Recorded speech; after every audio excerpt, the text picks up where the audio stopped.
Semangat membara, tak kenal menyerah, Tridharma selalu siap sedia. Di mana kami berada, merah putih selalu di dada. Assalamualaikum warahmatullahi wabarakatuh. Selamat sore rekan-rekan.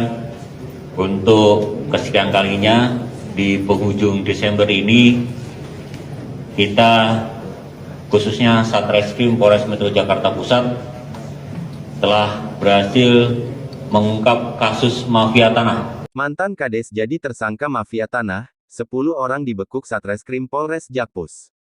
Kabar Publik melaporkan dari Jakarta. Satreskrim Polres Metro Jakpus berhasil ungkap mafia tanah. Mantan kepala desa jadi tersangka komplotan mafia tanah yang berlokasi di Serang, Banten. Ada Kinol, 10 tersangka berhasil diamankan dan kini mendekam di dalam sel Mapolres Metro Jakpus. Wakapolres Metro Jakpus AKBP Setiokus Herianto menuturkan, pelapor saudara ARH seorang pengusaha, serangkaian penyidikan yang cukup memakan waktu dan kita tetapkan 10 tersangka komplotan mafia tanah. Modus operandi yang dilakukan dengan modus penipuan berikut: menempatkan keterangan palsu pada akte otentik maupun memalsukan akte yang dibantu beberapa stafnya. Salah satu tersangka adalah ex-Kades dan ex-Camat yang dibantu beberapa stafnya berikut staf dari BPN. Mereka melakukan tindak pidana ini pada tahun 2014 sesuai yang tertera di akte jual beli AJB. Rentan waktu tindak pidana yang dilakukan tersangka cukup lama, semasa yang bersangkutan menjabat sebagai kepala desa Kades dari tahun 1998 sampai 2017 berarti 19 tahun, ungkapnya. Para tersangka membuat akte jual beli sebanyak 32 akte AJB yang sudah diukur oleh pejabat pengukur dari BPN seluas 11.000 hektar dan dirubah menjadi 7 sertifikat, yang menjadi masalah pelapor setelah menerima 7 sertifikat tersebut, ketika akan melaksanakan pengecekan objek lokasi yang berada di 7 sertifikat tersebut ternyata tanah yang tercatat dalam sertifikat itu adalah tanah milik warga desa, tegasnya. Untuk pejabat yang memberikan sertifikat tanah AJB kepada terlapor selalu mengelak untuk menunjukkan lokasi tanah tersebut, kemudian pelaku juga menerima uang senilai 670 juta, ini dihitung dari nilai NJOP yang berlaku di desa tersebut. Para pelaku diganjar pasal 266 KUHP, 264, 263 KUHP dan 56 KUHP dengan ancaman maksimal 8 tahun penjara. Kita lihat rentang waktu yang dilakukan tindak pidana ini cukup lama. Semasa yang bersangkutan menjabat Kades, yaitu dari tahun 1998 sampai dengan 2017, jadi cukup lama, 19 tahun beliau ini menjabat. Modus operandi yang dilakukan adalah para tersangka ini menjanjikan atau membuat akta jual beli sebanyak 36 akta jual beli dengan yang sudah diukur oleh pejabat pengukur dari BPN sebanyak seluas 11.000 hektar dan sudah menjadi 7 sertifikat. Kenapa ini menjadi masalah? Karena saudara pelapor setelah diberikan 7 sertifikat tersebut, ketika akan melakukan pengecekan terhadap lokasi dari ke-7 sertifikat itu, ternyata tanah yang tercatat dalam sertifikat itu adalah milik warga desa.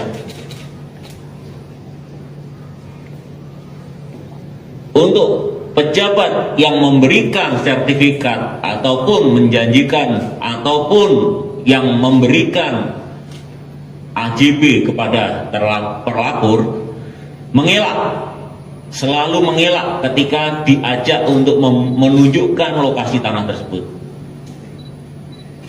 Kerugian yang diterima oleh pelapor yaitu uang senilai 670 juta.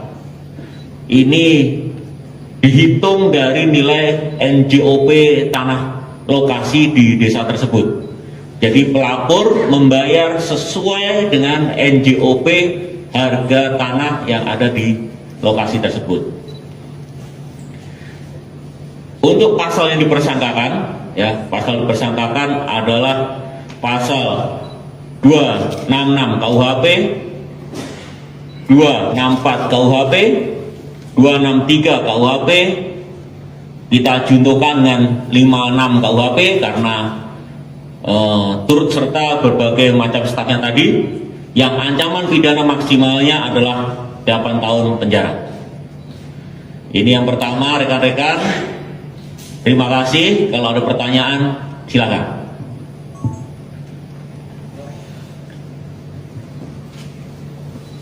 Silakan. Kalau ada pertanyaan, cukup? Cukup ya? Oke.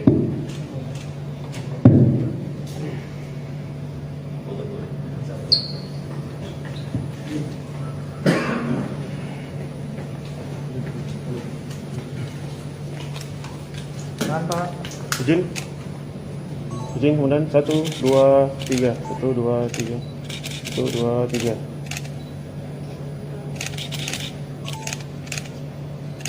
Siap.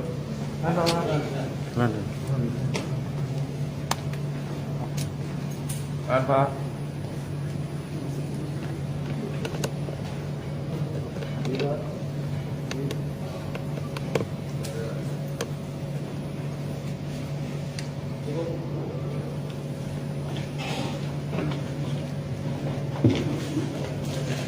Terakhir, sebelum saya keluar, nanti daripada pada nanya ya, mungkin karena ini bicara masalah tanah, rekan-rekan akan tanya masalah perkembangan kasus FBR dan PP, betul ya? Saya sampaikan sekalian di sini bahwa untuk kasus dugaan penyerobotan tanah yang dilakukan oleh Ormas FBR sekarang sudah dilakukan gelar perkara dan ditemukan bukti permulaan maupun alat bukti yang sah, sehingga sekarang sudah dinaikkan penyidikan. Kita mohon waktu, kita akan tentukan siapa tersangkanya nanti. Berikut juga dengan perkara menempati aset negara yang dilakukan oleh Ormas Pemuda Pancasila di Jakarta Pusat ini. Juga kita sudah menemukan alat bukti ataupun bukti permulaan cukup yang sah. Kita sudah menaikkan ke tingkat penyidikan. Kita mohon waktu untuk beberapa saat, akan segera kita tetapkan tersangkanya. Kalau tidak mau pulang nama, di bawah naungan Ibu Pertiwi, Tridharma tak pernah ingkar janji untukmu bangsa dan negeri ini.